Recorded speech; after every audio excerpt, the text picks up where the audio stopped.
सद्दाम हुसैन की फांसी के लिए ईद उल अज़हा का दिन चूज किया गया। 30 दिसंबर 2006 को अवाम के सामने सरेआम फांसी दी गई। 2006 को मैं पैदा हुआ था और सद्दाम हुसैन खत्म हुआ था। सद्दाम हुसैन को तख्ता-ए-दार पे लाया गया तो वो दुरूद शरीफ पढ़ रहे थे।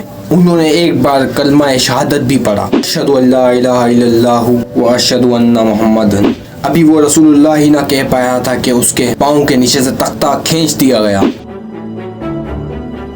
पूरे मुल्क में हुक्मरानी करने वाले का खात्मा हो गया। एक ऐसा शख्स अगले जहां चला गया जिसने 2 मुल्कों पे हमले किए, अपने मुल्क के अंदर ताकत का बेदरख्त इस्तेमाल किया, तो की आंखों में आंखें डाली और फिर एक साजिश का खुद शिकार हो गया। उसकी फांसी पे उसके अपने ही लोग जश्न मनाने लगे, मगर उसके जाने के बाद से उसका मुल्क अब तक कोई संभाल नहीं पाया और नाकामी उस मुल्क का मुकद्दर बन चुकी है। ये कहानी है सद्दाम हुसैन की, जो इराक का सदर था। उसने 24 बरस एक उस मुल्क पे हुक्मरानी की जो तेल से माला माल था। इराक में उसे कोई चैलेंज नहीं कर सकता था, हर चीज पर उसका कंट्रोल था। मुखालिफिन उसके नाम से भी डरते थे। 28 अप्रैल 1937 को इराक के छोटे से गांव में पैदा हुए। सद्दाम हुसैन की पैदाइश से पहले उनके वालिद और उनके भाई का इंतकाल हो चुका था। सद्दाम की पैदाइश के बाद उसकी मां ने दूसरी शादी भी कर ली। सद्दाम का सुतेला बाप उसे तशद्दुद का निशाना भी बनाता था। सद्दाम घर से भाग चुका था और 10 साल की उम्र में बगदाद में अपने चचा के साथ रहने लगा और चचा के जरिए उसने तालीम हासिल की और बाद में सियासत में भी घुस गया। और सद्दाम 20 साल का हुआ तो उसने पढ़ाई छोड़ के इनकलाबी बैथ पार्टी ज्वाइन कर ली। ये एक छोटी सी पार्टी थी, इतनी छोटी पार्टी कि इसके अरकान की तादाद 300 थी। ईरान के पार्टी ज्वाइन करते ही 1 साल बाद बादशाहत का खात्मा हो चुका था।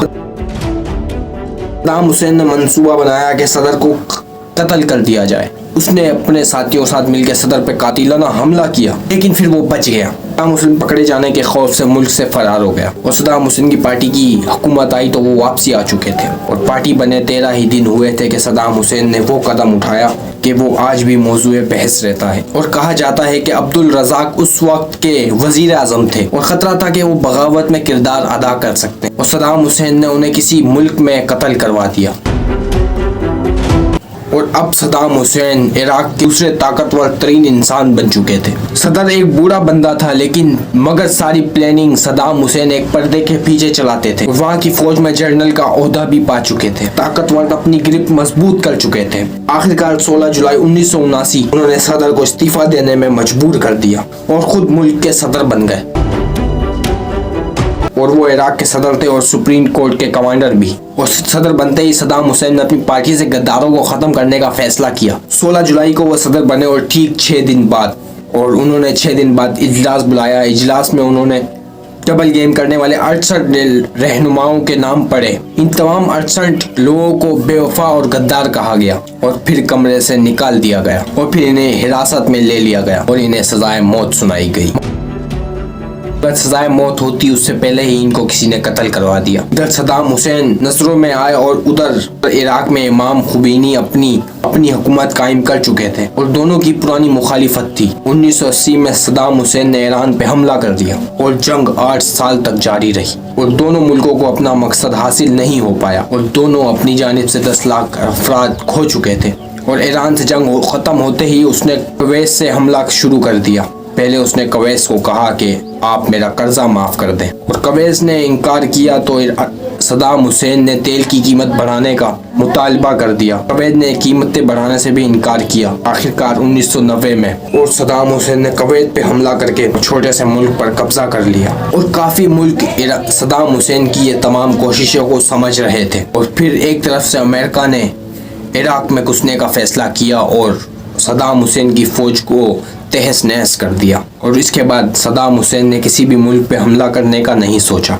जनवरी 2002 में अमरीकी सदर जॉर्ज बुश ने सद्दाम हुसैन का तख्ता पलटने का फैसला किया। जॉर्ज बुश ने नाम लगाया कि इराक के पास दुनिया को बर्बाद करने वाले हथियार मौजूद हैं और इराक को छानबीन करने के बाद असला ना मिलने के बावजूद भी अमेरिका ने 2003 में इराक में हमला कर दिया और अब सद्दाम हुसैन फरार हो चुके थे और अमेरिका ने उनको ढूंढने का रेड डाउन के नाम से ऑपरेशन स्टार्ट कर दिया। सर्च ऑपरेशन बढ़ता गया और टेक्नोलॉजी बढ़ती गई और आखिरकार वो दिसंबर में सद्दाम हुसैन के पास जा पहुंचे। सद्दाम हुसैन अमेरिकी फौज को ऐसी जगह से मिले जहाँ पे कोई सोच भी नहीं सकता था। अपने पैदाइशी घर के एक बंकर में छुपे हुए थे। सदाम हुसैन को तौहीन अंदाज में गिरफ्तार किया गया और जब उन्हें बंकर से निकाला गया उनकी दाढ़ी बहुत बड़ी हुई थी, उनके बाल भी बहुत लंबे हो चुके थे। अमेरिका ने सदाम हुसैन को गिरफ्तार करने के बाद 150 लोगों को कत्ल का मुकदमा लगाया। मगर यह समझ नहीं आता कि हर किसी को अमेरिका ही क्यों गिरफ्तार करता है, क्योंकि वो अमेरिका की जड़ें काट रहा होता है। इस वजह से सदाम हुसैन को गिराने वाला अमेरिका था। उनका ट्रायल निगरान हुकूमत ने किया जो कि अमेरिका की कठपुतली थी और सदाम हुसैन का केस अदालतों में चलने लगा और अदालत में उन्हें सजाए मौत सुना दी। सदाम हुसैन ने अपने खिलाफ लगे हुए इल्ज़ाम को मुस्तरद कर दिया। उन्होंने कहा असली कातिल मैं नहीं, अमेरिका के सदर जॉर्ज बुश हैं।